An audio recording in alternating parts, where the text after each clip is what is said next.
Padre Pio was a martyr of the confessional.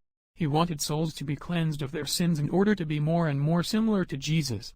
One day, during his hours of confession, something happened. Satan went beyond all the limits of deception when he went to Padre Pio pretending to be a penitent. This is Padre Pio's testimony. One day, while I was hearing confessions, a man came to the confessional where I was. He was tall, handsome, dressed with some refinement, and he was kind and polite.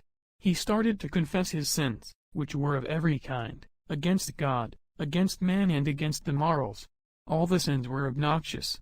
I was disoriented, in fact, for all the sins that he told me, but I responded to him with God's word, the example of the Church, and the morals of the saints.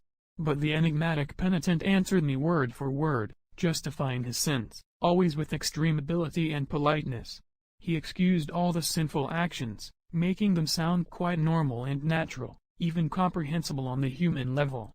He continued this way with the sins that were gruesome against God, Our Lady, the saints, always using disrespectful roundabout argumentation. He kept this up even with the foulest of sins that could be conjured in the mind of a most sinful man. The answers that he gave me with such skilled subtlety and malice surprised me. I wondered, who is he? What world does he come from? And I tried to look at him in order to read something on his face. At the same time I concentrated on every word he spoke, trying to discover any clue to his identity. But suddenly, through a vivid, radiant and internal light, I clearly recognized who he was. With a sound and imperial tone I told him, "Say, long live Jesus, long live Mary." As soon as I pronounced these sweet and powerful names, Satan instantly disappeared in a trickle of fire, leaving behind him an unbearable stench. This was only one of the terrible encounters of Padre Pio with the devil.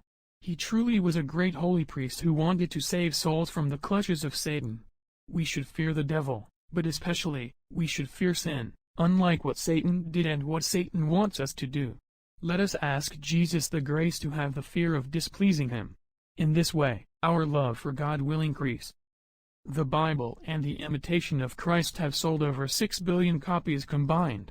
Be sure to download these two Catholic bestsellers worth $34 for free by clicking the links in the description below.